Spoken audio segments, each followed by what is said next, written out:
Hola chicos, ¿qué tal? ¿Cómo están? El día de hoy vamos a hablar acerca de un tema muy interesante. Vamos a hablar acerca del análisis del mercado objetivo, que es un tema de negocios internacionales. Este tutorial está dividido en dos partes.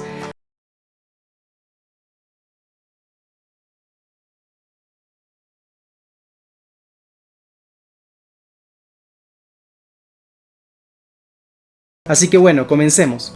Como ustedes saben chicos, y esto se ha mencionado en tutoriales pasados, las compañías cuando comienzan a operan localmente por lo general y eventualmente se expanden hacia nuevos territorios.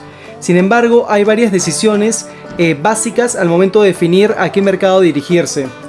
En concreto son tres decisiones básicas que se deben tomar: a qué mercados ingresar, en qué momento ingresar a esos mercados y en qué escala ingresar a esos mercados.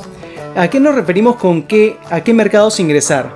Resulta que una compañía, si pudiese hacerlo, estaría presente en todos los países del mundo. Sin embargo, los recursos no le permiten a una organización operar en todos los lugares donde desea. Cuando hablamos de recursos, nos referimos básicamente al capital financiero. Aparte, hay que decidir en qué momento ingresar a dichos mercados. Es decir, el timing es muy importante. Hay mercados, hay países que son muy atractivos, pero de repente el riesgo político o la situación actual es inestable y podría de alguna manera comprometer la inversión de esta empresa internacional. Asimismo, una vez que se ha elegido el mercado y hay certeza de que el timing es el correcto, hay que también evaluar en qué escala se va a ingresar a dicho mercado. Vale decir, bajo qué modalidad de operación internacional. Algunas compañías prefieren en una primera instancia ir a lo seguro y exportar a dichos mercados. Eventualmente, en la medida que se van conociendo esos mercados un poco más, comienzan a tener una presencia directa, como por ejemplo aperturar subsidiarias, entre otras modalidades de negocios internacionales. ¿A qué mercados extranjeros se debería dirigir una empresa que busca la expansión internacional? En realidad existen múltiples países, más de 200 estados-nación en el mundo, pero no todos tienen el mismo potencial de ganancias para una empresa que busca la internacionalización. Lo que se debe evaluar es el potencial de las ganancias que podría obtener una compañía, y para esto se van a recurrir a fuentes secundarias de investigación, las cuales se pueden encontrar tranquilamente en la web. Trademap es una de ellas, Veritrade es otra de ellas, asimismo páginas tales como Statista y algunas páginas locales. Para la selección del mercado objetivo existen diferentes tácticas. Acá voy a describir un procedimiento de 4 pasos para el Initial Screening o el proceso de selección inicial. El primer paso para la selección de mercados objetivos sería seleccionar indicadores y recopilar datos. El segundo paso, determinar la importancia de dichos indicadores para cada país evaluado. En el tercer punto, calificar los países del grupo en cada indicador. Y el cuarto paso y último paso sería calcular la puntuación general de cada país. Evidentemente, al final de esta metodología se va a elegir el país con el mayor puntaje. Ahora, estos 4 pasos a primera instancia no parecen muy claros, porque para empezar no sabemos a qué nos referimos con indicadores. No se preocupen, voy a explicar cada uno de estos pasos con detalle a fin de que quede muy claro. El primer paso es la selección de indicadores. ¿Qué ocurre? No todas las empresas pertenecen a la misma industria. Para algunas compañías, algunos indicadores son más importantes que para otras empresas. Les doy un ejemplo. La compañía Procter & Gamble P&G fabrica, entre muchos productos, los pañales Pampers.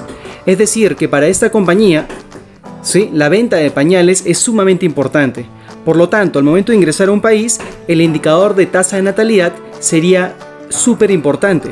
Pero de repente, para McDonald's, la verdad es que no sería tan relevante. A eso es lo que nos referimos con indicadores. Nos referimos a métricas que típicamente van a ser políticas, sociales o económicas.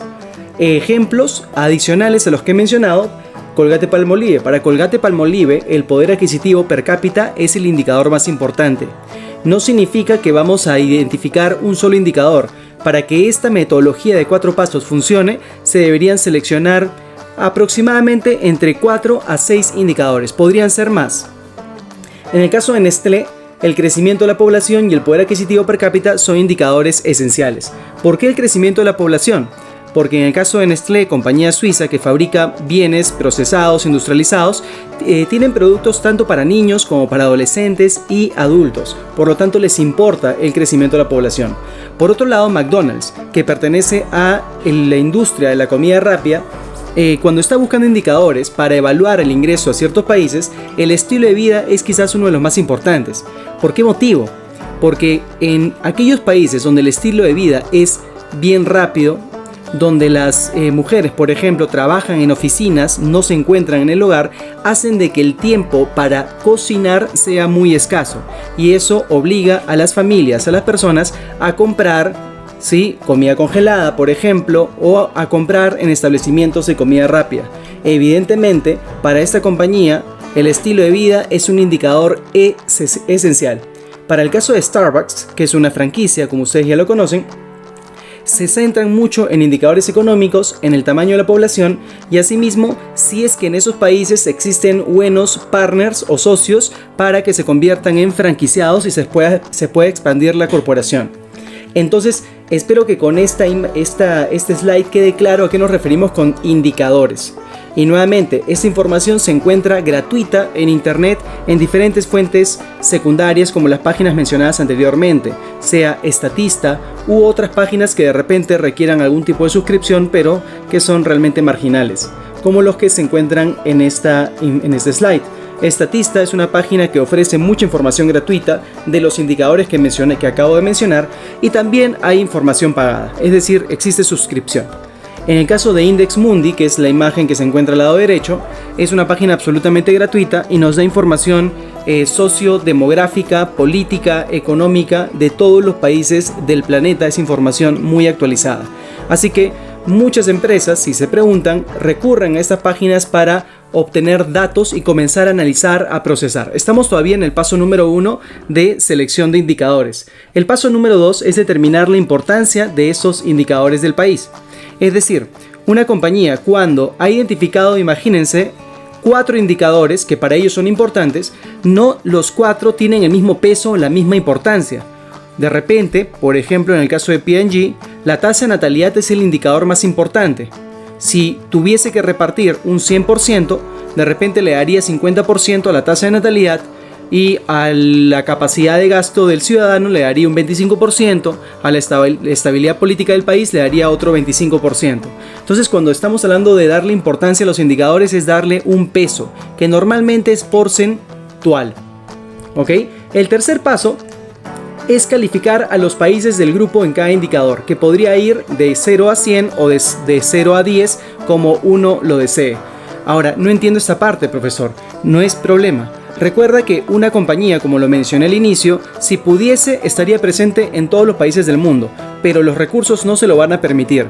Por lo tanto, si quiere ingresar a Latinoamérica, de repente podría elegir entre el Perú, Chile y Colombia. Sin embargo, ¿a cuál país dirigirnos?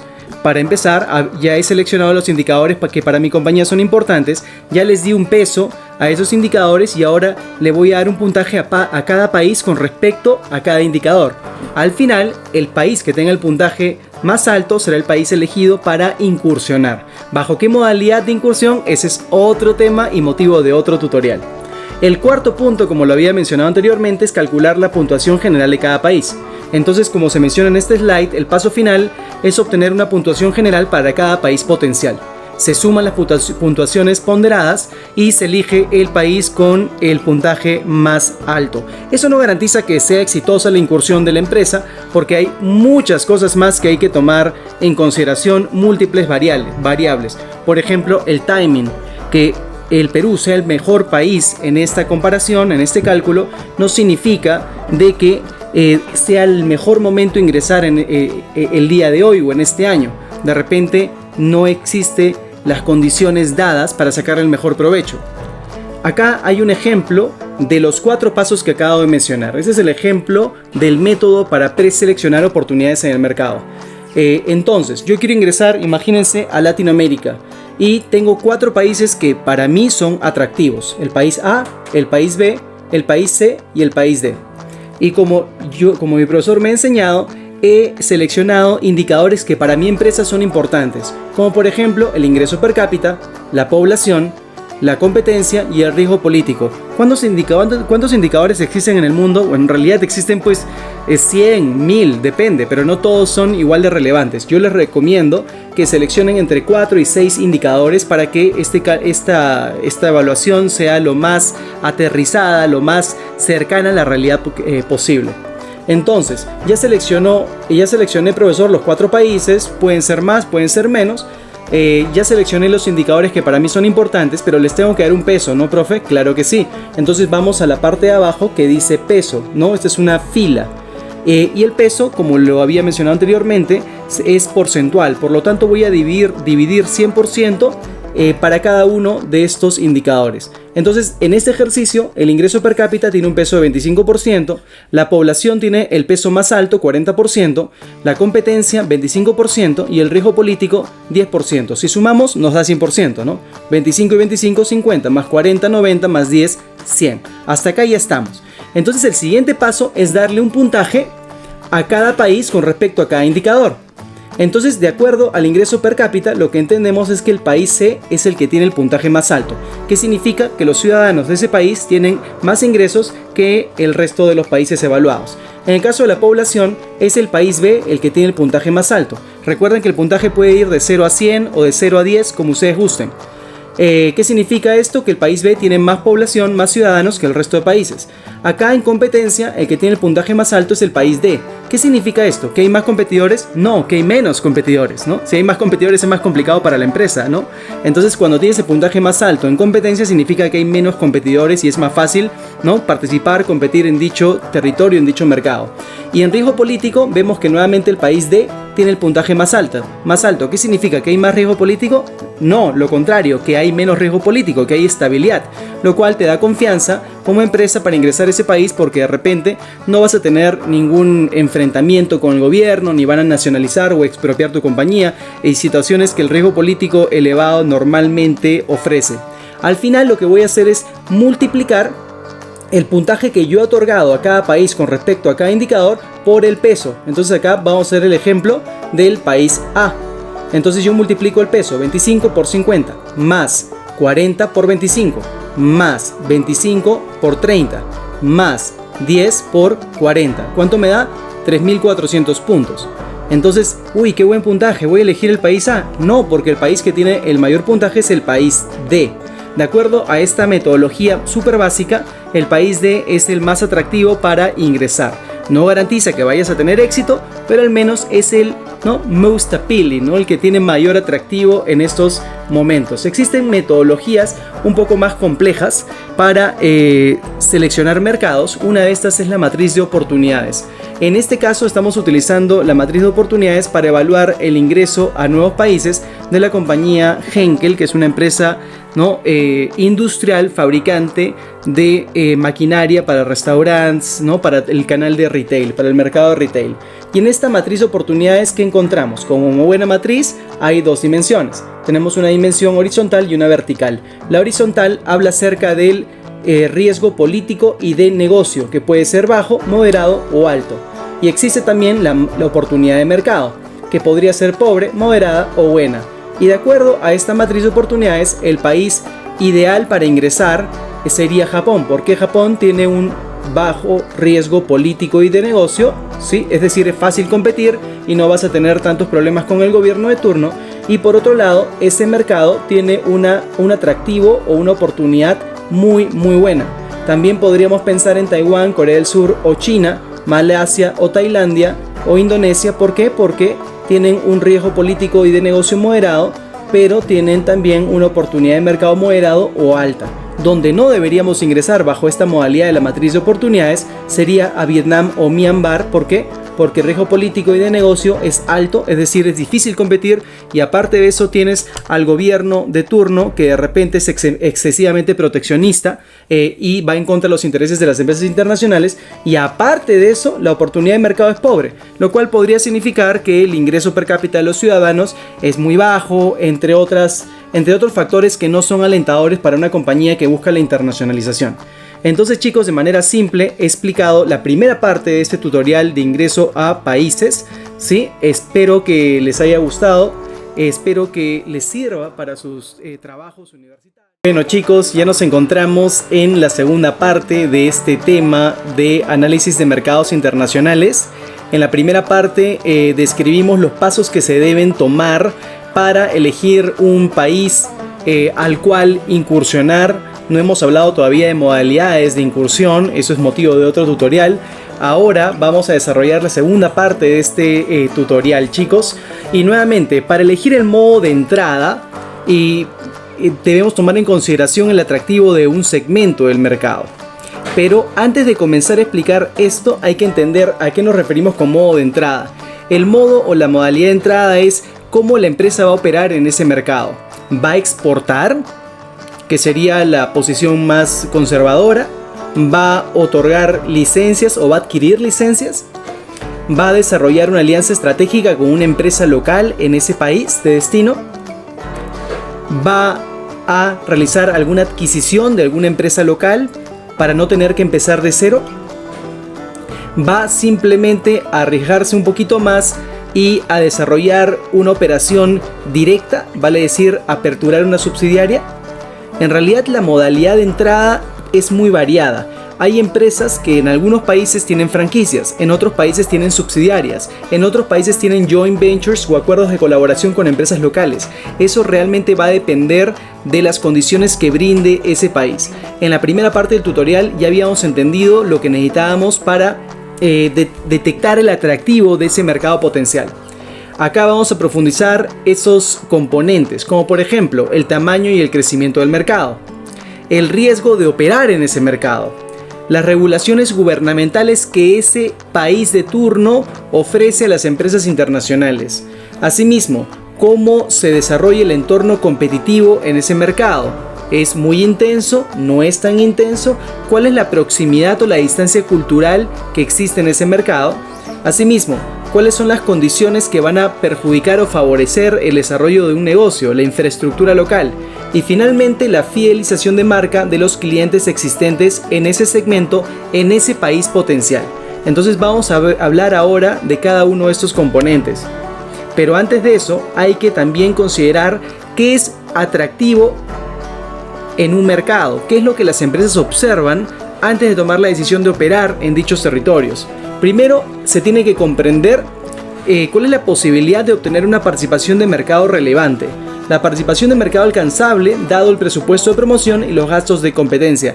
Hay compañías que prefieren ingresar a países pequeños. ¿Por qué motivo? Porque sus recursos financieros le van a permitir desarrollar campañas de marketing de alto impacto. Pero en países grandes, ese presupuesto de marketing, esos recursos financieros o humanos de repente no van a tener el mismo impacto y probablemente la empresa pueda pasar desapercibida en ese país grande, ¿no? Asimismo, hay que tomar en consideración la cuota de mercado requerida para cubrir los gastos. Una empresa, sin importar el tamaño, pequeña, mediana o grande, ya tiene una idea clara de cuál es su break-even, es decir, cuánto necesitan vender para cubrir los gastos de su operación, ¿sí? Asimismo, se tiene que, si bien no se tiene una certeza del potencial de venta, se puede estimar un forecast de lo que se podría generar, de lo que se podría vender en dicho mercado al cual se quiere dirigir la organización. Y finalmente, ¿cuáles son los márgenes de beneficios esperados de la empresa? Los cuales, como ustedes seguramente ya saben, pueden variar dependiendo de la naturaleza de la compañía, ¿no? De la naturaleza de la industria en la cual compite dicha compañía. Perfecto, chicos, ahora vamos a analizar los factores que deben ser tomados en consideración por las empresas que buscan expandirse a nuevos territorios. El primer punto es el tamaño y el crecimiento del mercado, y acá he resaltado lo más importante. Cuanto mayor sea el tamaño del mercado, más recursos se deben asignar. Y con recursos, chicos, nos referimos a recursos humanos, recursos técnicos, recursos financieros. ¿Sí? Muchas compañías prefieren ingresar a mercados pequeños o medianos para adquirir experiencia, ir consolidándose y de ahí dar el salto a un mercado más grande que obviamente va a requerir de parte de la empresa recursos de otra naturaleza. El ejemplo que viene a la mente a nivel latinoamericano es el de la compañía Entel de Chile, líder del sector de telecomunicaciones en dicho país, que al momento de expandirse a otros territorios decidió obviar a México obviar a Brasil, los dos mercados más grandes de la región, y decidió comenzar su experiencia internacional en el Perú, un país más pequeño, ¿no? Un mercado más pequeño, pero que de alguna manera le facilitó el consolidarse debido a sus campañas agresivas de marketing. Entonces los recursos le han servido en este país mencionado. Otro aspecto que debe ser tomado en consideración, chicos, es el riesgo. La inestabilidad en el entorno político y económico puede ser muy dañino para una compañía a mediano o largo plazo. Obviamente, si una empresa desea simplemente exportar a ese país, el factor de riesgo político realmente no es tan relevante, porque lo importante es conseguir importadores, clientes que deseen comprar y muchas veces pagar por adelantado productos que van a ser exportados a dicho territorio. Entonces, el factor de riesgo normalmente cambia con el tiempo, puede empeorar o puede mejorar. En el caso de Venezuela, por ejemplo, lo hemos visto empeorar. En cambio, en otros mercados, muchas veces con nuevos gobiernos, las cosas tienden a mejorar un poquitito, como es el caso del Oriente Medio y eventualmente del continente africano. Este mapa que están observando en estos momentos está actualizado a finales del año 2019 y es el riesgo político a nivel mundial.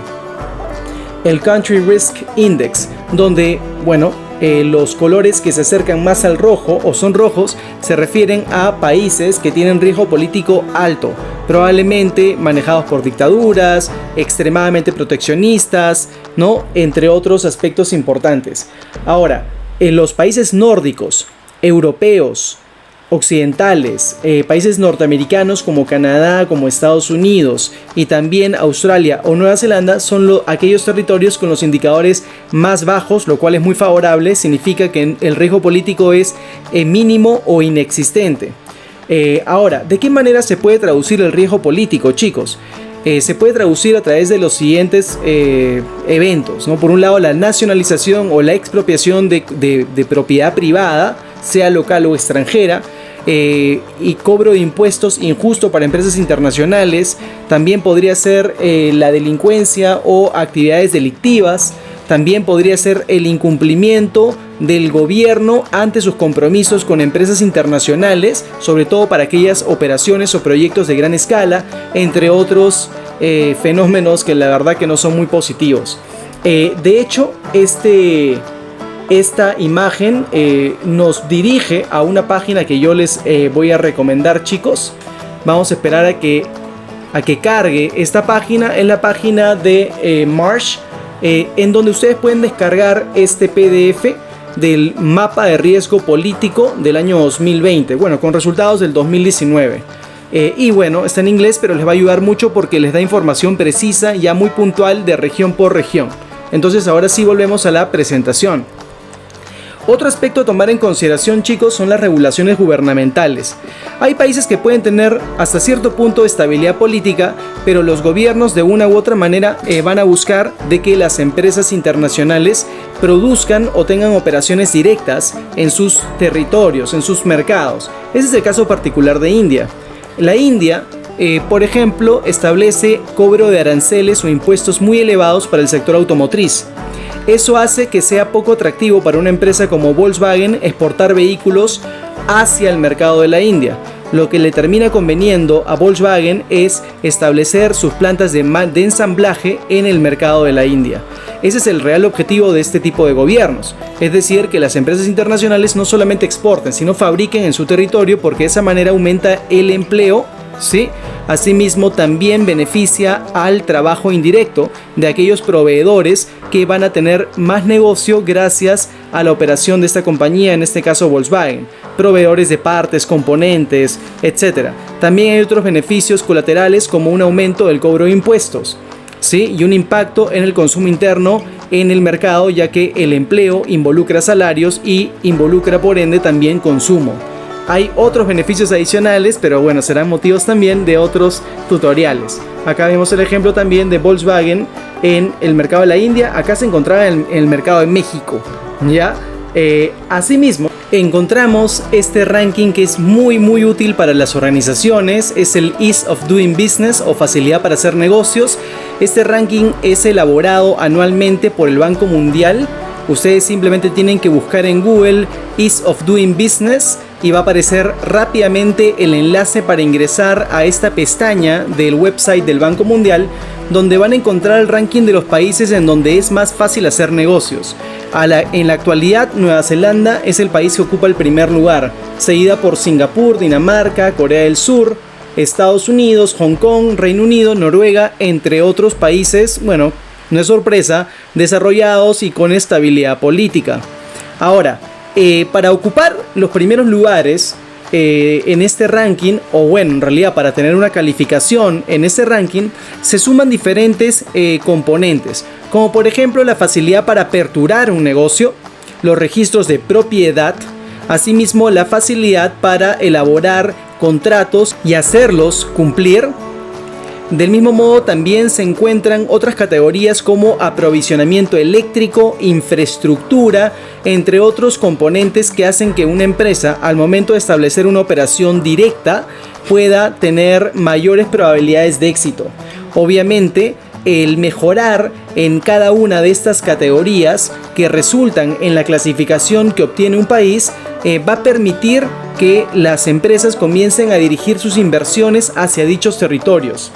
La gran mayoría de países, entre sus objetivos anuales es mejorar su competitividad para de esa manera estar mejor ubicados en este ranking. Obviamente el objetivo finalmente es captar mayor cantidad de inversiones de empresas extranjeras.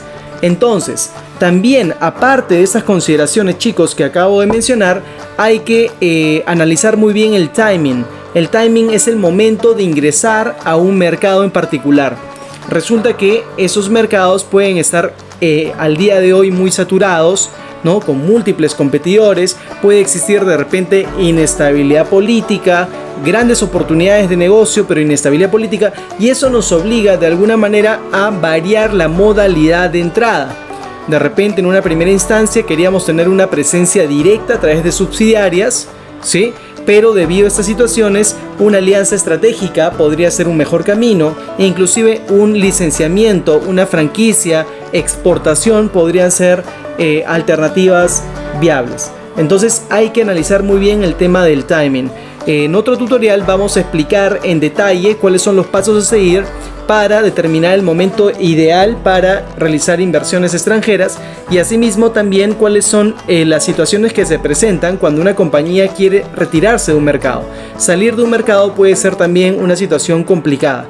¿Por qué? Porque ante los ojos del mundo y en este siglo XXI globalizado y de social media, se puede dañar la imagen de la compañía al pensar de que uno está retirándose porque no le ha ido bien en dicho territorio, dicho mercado. Entonces, chicos, nuevamente muchísimas gracias por su atención. Siempre un gusto, un placer poder ayudarlos en sus tareas, labores académicas.